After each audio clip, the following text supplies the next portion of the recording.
بسم اللہ الرحمن الرحیم۔ عزیز طلبہ منظر اسلام، آئیے آج ہم عربی ادب کی مشہور زمانہ کتاب سبع معلقات کا درس ثالث شروع کرنے کے لیے جا رہے ہیں۔ وقوفا بها صحبی علی مطیہم یقولون لا تہلک اسا وتجملی وان شفائی عبرۃ محراقۃ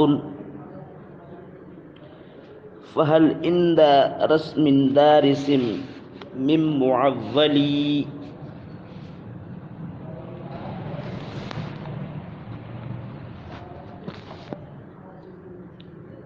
كدأبك من أم الحويرة قبلها وجارتها أم الرباب بمأسلي إذا قامتا تضفع المسك منهما نسيم الصبا جاءت بري القرنفلي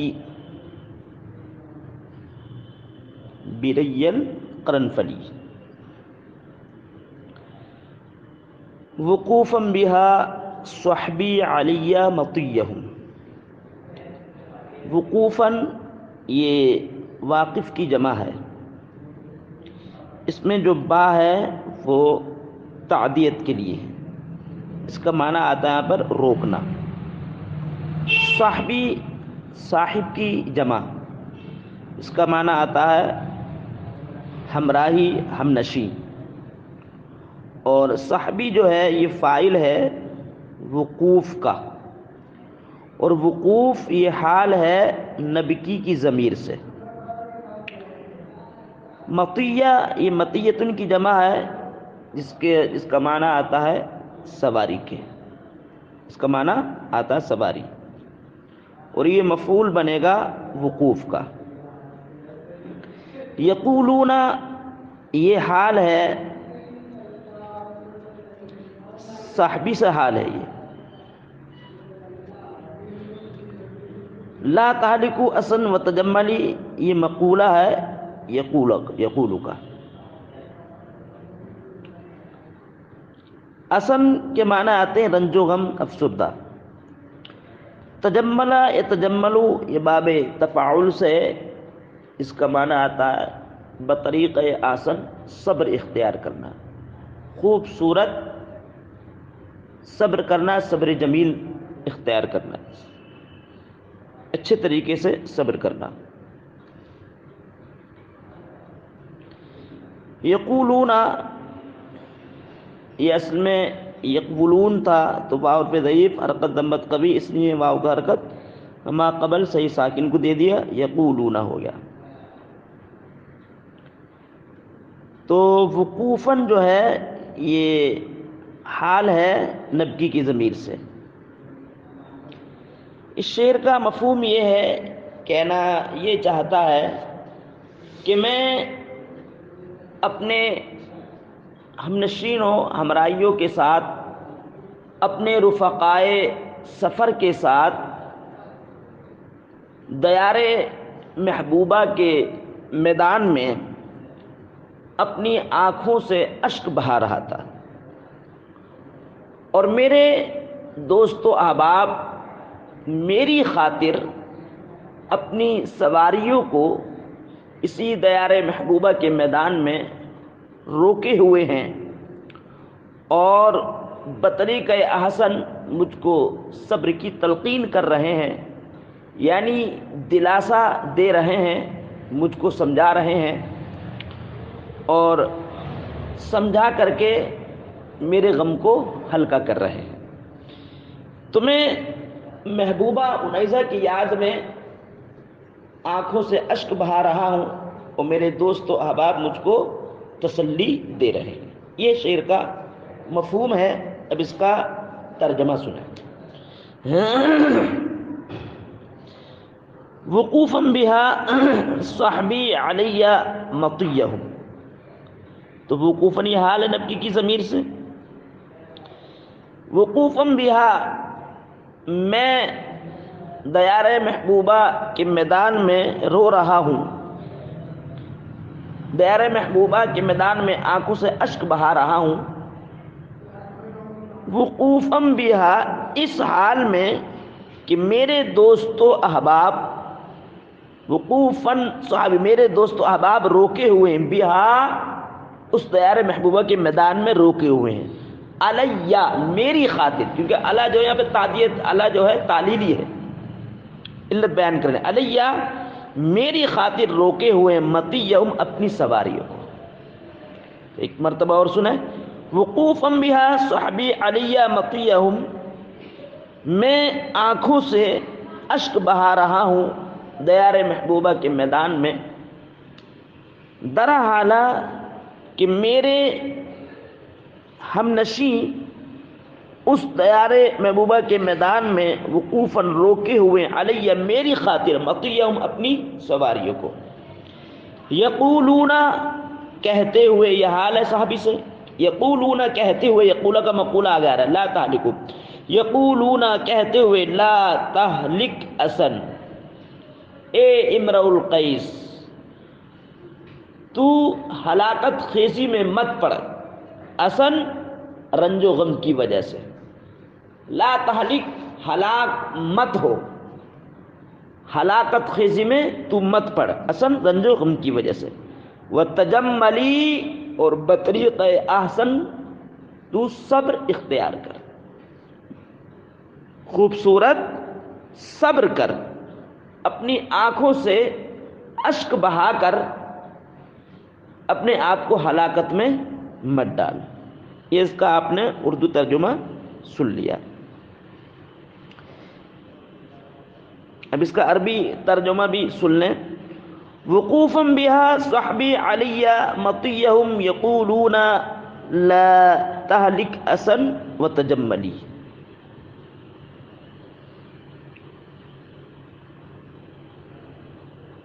کنت باکیا ذاکرا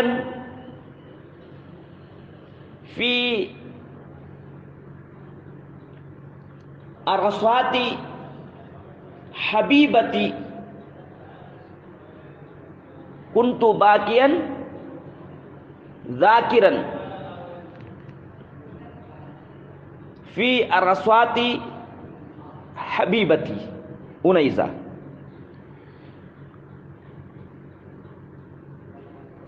والحال ان رفقاء السفر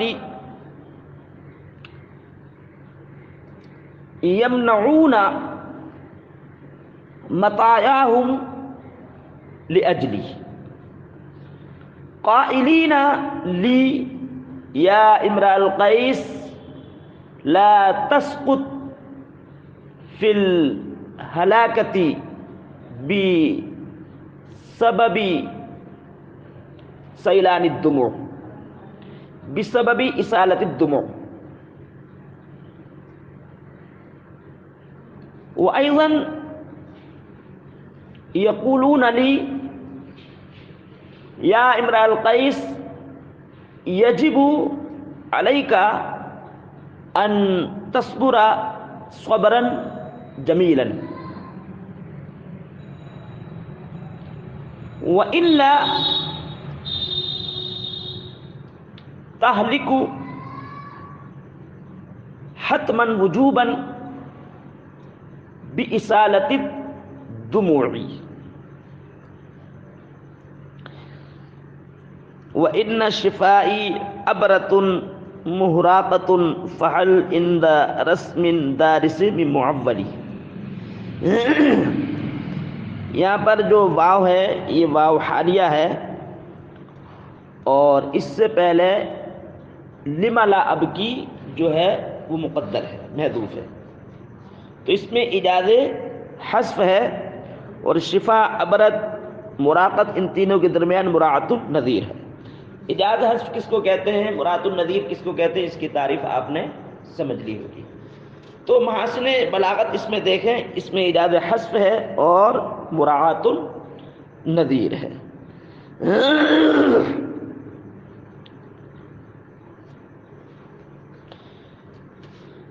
وَإِنَّ شِفَائی ابرتن محراقتن، تو ابرتن ایسے آنسوؤں کو، اس کے ابرتن کی جمع آتی ہے ابرات، ایسے آنسوؤں کو بولتے ہیں جو آنکھوں سے باہر آ جائیں، یعنی جو آنکھوں سے باہر نکل آئیں، ان آنسوؤں کو ابرات کہا جاتا ہے۔ محراقت اس میں ہا جو ہے یہ زائد ہے، اصل میں باب فعال سے اراقہ یریقو اراقتن فہوا مریقتن، تو یہ اسم مفعول مراقتن، اراقہ یریقو اراقتن فہوا مریقن و اریقہ یراقو اراقتن فہوا مراقن۔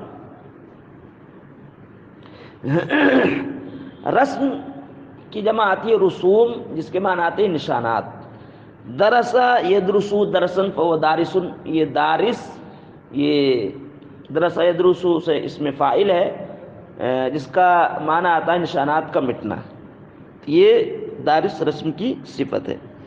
اولا یعولو کے معنی آتے ہیں اعتماد کرنا، اور من معول میں من جو ہے یہ زائد ہے۔ وَإِنَّ شِفَاءِ أَبْرَةٌ مُحْرَاقَةٌ فَهَلْ عِنْدَ رَسْمٍ دَارِسٍ مِّن مُعَوَّلِ۔ اولاً اس کا مفہوم سمجھ لیں، پھر اس کا میں اردو میں ترجمہ کروں گا، پھر اس کے بعد عربی میں اس کا ترجمہ کروں گا۔ حل لغات آپ نے سمجھ لیا ہوگا۔ اس شعر کا مفہوم یہ ہے، اس کا گویا کہ یہ جواب دے رہا ہے۔ دوست و احباب نے جب اس سے کہا کہ امرؤ القیس اس طرح دیار محبوبہ کے کھنڈرات کو دیکھ کر کے اپنی آنکھوں سے اس طرح آنسو نہ بہا، اگر اس طریقے سے تو آنسو بہائے گا تو یقیناً تو ہلاک ہو جائے گا، تو اس طریقے سے اپنی آنکھوں سے آنسو بہا کر تو اپنے آپ کو ہلاکت میں نہ ڈال۔ تو جب دوستو احباب نے اس کو اس طریقے سے تسلی بر بنائے تسکین قلب جب اس سے کہا، تو اس کے جواب میں کہتا ہے وَإِنَّ شِفَاءِ أَبْرَةٌ مُحْرَاقَةٌ، میں اپنی آنکھوں سے اشک کیسے نہ بہاؤں، لما لا ابکی، یہ مقدر ہے اس سے پہلے، میں اپنی آنکھوں سے اشک کیوں نہ بہاؤں، اس لیے کہ آنکھ اشک رواں میں تو مجھے تسکین قلب حاصل ہوتا ہے۔ میں محبوبہ کی یاد میں آنکھوں سے اشک کیوں نہ بہاؤں، اس اشک روانی کے، اس اشک رواں کے ذریعے سے تو مجھے سکون قلب حاصل ہوتا ہے، میرا غم ہلکا ہوتا ہے اور مجھے سکون ملتا ہے۔ تو آگے کہتا ہے کیا کوئی یہاں پر کوئی ایسا معتمد علیہ ہے، یعنی محبوبہ کے گھر کے کھنڈرات کے پاس میدان میں کیا کوئی ایسا معتمد علیہ ہے، کوئی ایسا میرے لیے فریاد رس ہے کہ میں آنکھوں سے اشک بہاؤں اور مجھ کو تسلی دے؟ اگر کوئی یہاں پر فریاد رس نہیں ہے تو میرا رونا یہاں پر بے سود ہو جائے گا۔ یہ جو مفہوم ہوا، اب اس کا ترجمہ سنیں۔ وَإِنَّ شِفَاءِ أَبْرَةٌ مُحْرَاقَةٌ، تو یہاں پر محاسن بلاغت جو پہلے سماعت کر لیں، اس میں ایجاز حذف ہے اور مراعات النظیر، واو حالیہ۔ لما لم ابکی، میں کیسے نہ روں، در حالہ کہ میری شفایابی، در حالہ کہ میری شفایابی ابرتن محراقتن اشک رواں ہے، یعنی میری شفایابی اشک روانی میں ہے۔ میں کیسے اپنی آنکھوں سے اشک نہ بہاؤں، در حالہ کہ میری شفایابی اشک رواں میں ہے، یعنی میری شفا یابی اشک رواں ہے۔ فہل عند رسم دارس من معولی، تو کیا من جو زائد ہے، فہل من معولی، تو کیا کوئی فریاد رس ہے، تو کیا یہاں پر محبوبہ کے ویران کھنڈرات میں دیار محبوبہ کے میدان میں کیا کوئی میرے لیے فریاد رس وحل میں معولی، کیا کوئی یہاں فریاد رس ہے؟ یعنی ان درس من دارسن، مٹے ہوئے نشانات کے پاس کیا کوئی یہاں فریاد رس ہے؟ مٹے ہوئے نشانات کے پاس کیا کوئی یہاں معتمد علیہ ہے جو مجھے دلاسا دے، جو مجھے تسلی دے آنکھوں سے اشک بہانے کے وقت۔ وَإِنَّ شِفَائِي عَبْرَةٌ مُحْرَاقَةٌ فَإِنْ دَرْسٍ مِنْ دَارِسٍ مُوَّلٍ۔ اب اس کا عربی میں ترجمہ سنیں۔ لما لا ابکی ذاکرا حبیبتی انیزہ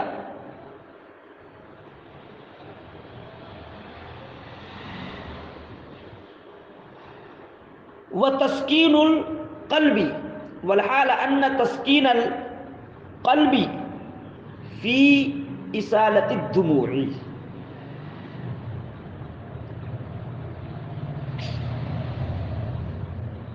فہناک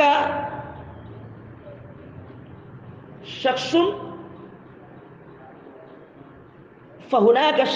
اعتمد علیہ، ای فہناک شخص یصلینی، فہناک شخص یصلی،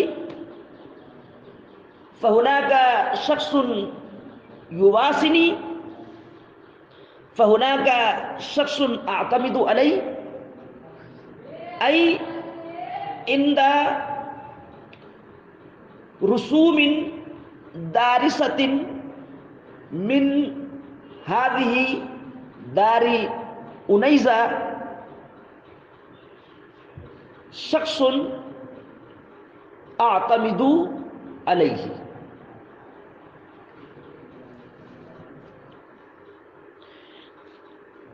فہل عند رسوم دارست من دار هذه انیزہ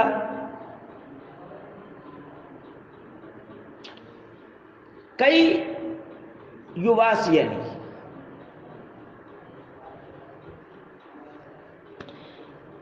کدأبک من ام الحویرث قبلها وجارتها ام الرباب بمأسلی۔ یہاں پر بھی اجاز حذف ہے، اس لیے کہ اس سے پہلے دابک محذوف ہے۔ دابک کے معنی آتے عادت، لیکن یہاں پر کنایا ہے رونے کی حالت سے، جبکہ اس کے اندر رونے کی حالت پائی جائے، کیونکہ کنایا اس کو بولتے ہیں کہ معنی مجازی کے ساتھ ساتھ معنی حقیقی مراد لینا بھی درست ہو، متعذر ہو، مشکل نہ ہو۔ معنی حقیقی مراد لینا درست ہو جبکہ اس کے اندر وہ معنی حقیقی پایا جاتا ہے۔ تو یہاں پر جو ہے عبارت جو ہے محذوف ہے۔ اور ام حویرث جو ہے یہ امرؤ القیس کی محبوبہ کا نام ہے، اور ام رباب یہ بھی امرؤ القیس کی محبوبہ کا نام ہے۔ جارت کے معنی آتے ہیں پڑوسن، اور ام رباب جو ہے یہ بدل ہے جارت سے، اور مأسل یہ جگہ کا نام ہے۔ مفہوم اس شعر کا یہ ہے، کہنا یہ چاہتا ہے اس میں کہ اے انیزہ، حالانکہ اپنی قدیم دو محبوبہ کے نام ذکر کر کے یہاں پر مقصود جو ہے تسکین قلب ہے، غم کو ہلکا کرنا چاہتا ہے، قدیم دو محبوباؤں کے نام لے کر کے کہنا یہ چاہتا کہ اے انیزہ، میری حالت جو تیری محبت میں ہے، میری رونے کی حالت جو تیری محبت میں ہوئی ہے، یہ حالت ایسے ہی ہے جو حالت تجھ سے پہلے، میری رونے کی حالت تجھ سے پہلے محبوبہ ام حویرث کے ساتھ تھی اور ام رباب کے ساتھ تھی۔ یعنی تیرے ساتھ محبت کی جو کنڈیشن ہے وہ ایسے ہی جیسے کہ تجھ سے پہلے ان دو محبوبہ کے ساتھ تھی. ان دونوں کے نام ذکر کر کے اپنے دل کو سکون پہنچانا چاہتا ہے، تسکین قلب چاہتا ہے، اور تخفیف حزن مقصود ہے. اب اس کا ترجمہ سنیں. کدأبک من ام الحویرث قبلها وجارت ام الربابی بمأصلی. تو یہاں پر انیزہ کی محبت کو، یعنی انیزہ کی محبت میں رونے کی حالت کو تشبیہ دے رہا ہے ام حویرث اور ام رباب کی محبت میں رونے کی حالت سے. تو اس میں بھی تشبیہ مرسل مجمل ہے، کاف ادات تشبیہ موجود ہے، تو تشبیہ مرسل مجمل ہے. کہنا یہ چاہتے ہیں کہ دابو کا محذوف ہے، یعنی تیری رونے کی حالت انیزہ کی محبت میں ایسے ہی ہے کدأبکا، جیسے کہ تیری رونے کی حالت قبلہا انیزہ سے پہلے ام حویرث کے ساتھ تھی، وجارتیہ اور ام حویرث کی پڑوسن ام رباب کے ساتھ تھی مقام معصب میں. تو ام حویرث اور قبلہ یہ دونوں ظرف ہیں جو متعلق ہیں داب سے، اور وجارتیہ یہ عطف ہے ام حویرث پر، اور ام رباب جو ہے یہ بدل ہے جارت سے. یہ اردو ترجمہ اس کا آپ نے سن لیا. اب اس کا عربی ترجمہ جو سماعت کر لیں. یعنی حالت یا امرار، یہ یعنی اپنے نفس سے مخاطب کر کے کہتا ہے، اپنے نفس سے، یا نفسی حالت بکائک فی حبی انیزہ کدأبک فی حبی ام الحویرث و ام الرباب قبل محبتی انیزہ. دوسری مرتبہ اور سن لیں. یا نفسی حالت بکائک فی حبی انیزہ کدأبک کحالتی بکائک فی حبی ام الحویرث و ام الرباب اللتانی تسکنانی بمأصلی قبل حب انیسہ.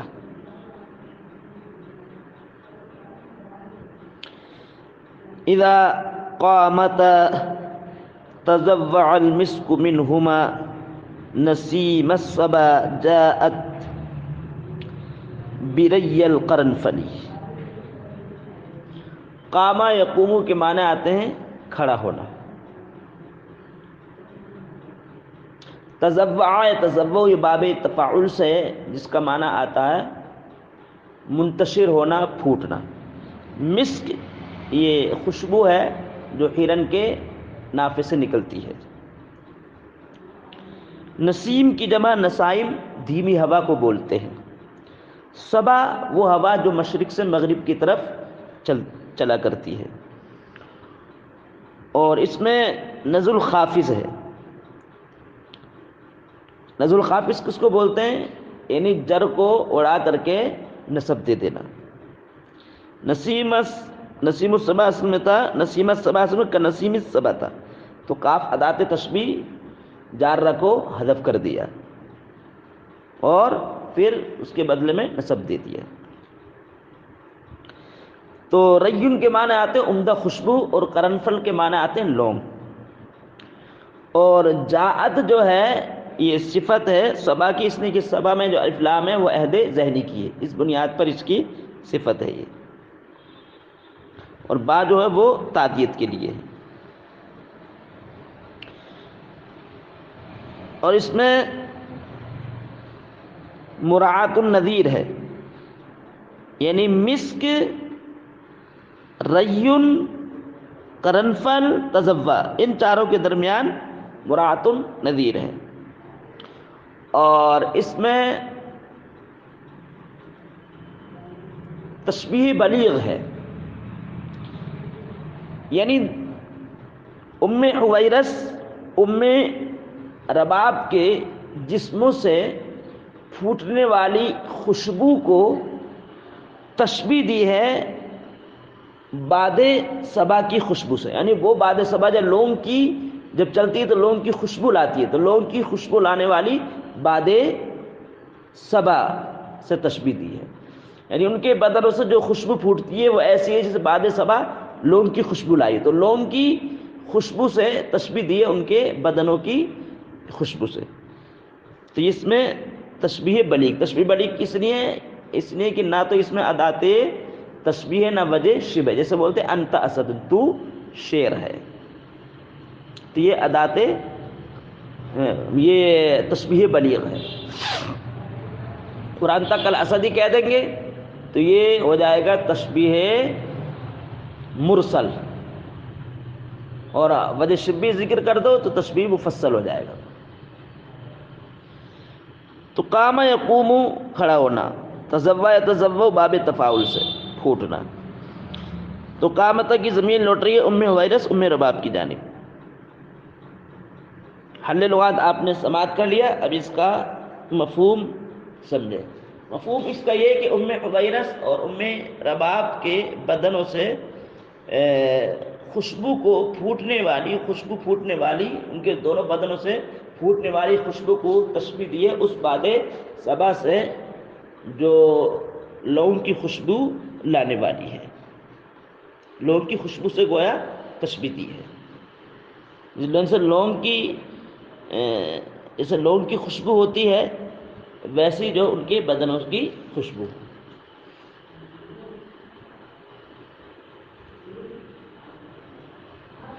اذا قامتا تزوع المسك منهما نسیم الصبا جاءت بري القرنفل۔ اذا قامتا، جب وہ مستی کے ساتھ اپنے گھروں سے نکلتی ہیں، یعنی ام حویرث ام رباب، اذا قامتا، جب وہ مستی میں دونوں اپنے گھروں سے نکلتی ہیں، اذا کا جواب ہے تزوع، یہ جو ہے اذا شرط غیر جازمہ ہے اور تزوع اس کا جواب ہے۔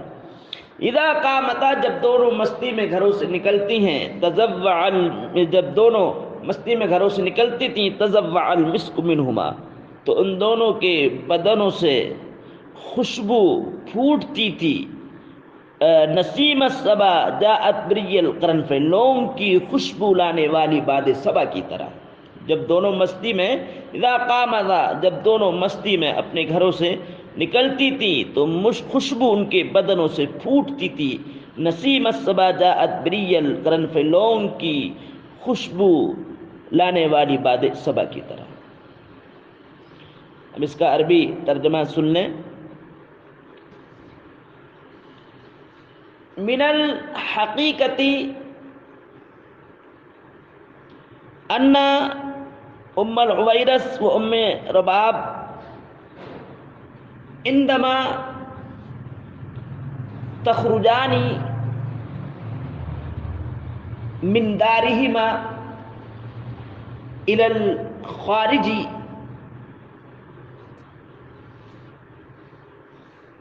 تنتشر المسك من جسدهما كنسيم الصبا التي تجيء بريح القرنفل۔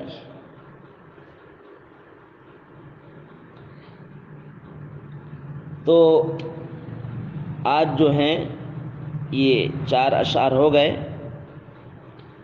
اب انشاءاللہ العزیز کل کو جو ہے ففاضت دموع العین منی سبابتاً، تو عزیز طلبہ آپ سے یہ گزارش ہے کہ ان اشعار کو جو ہے یاد کرتے رہیں اور مفردات بھی ان کے یاد کرتے رہیں، ذہنوں میں سینوں میں مستحضر رکھیں مفردات، کیونکہ جب تک اس کو آپ بار بار ان اشعار کو نہیں پڑھیں گے، مفردات نہیں یاد کریں گے، تو کوئی فائدہ حاصل ہونے والا نہیں ہے۔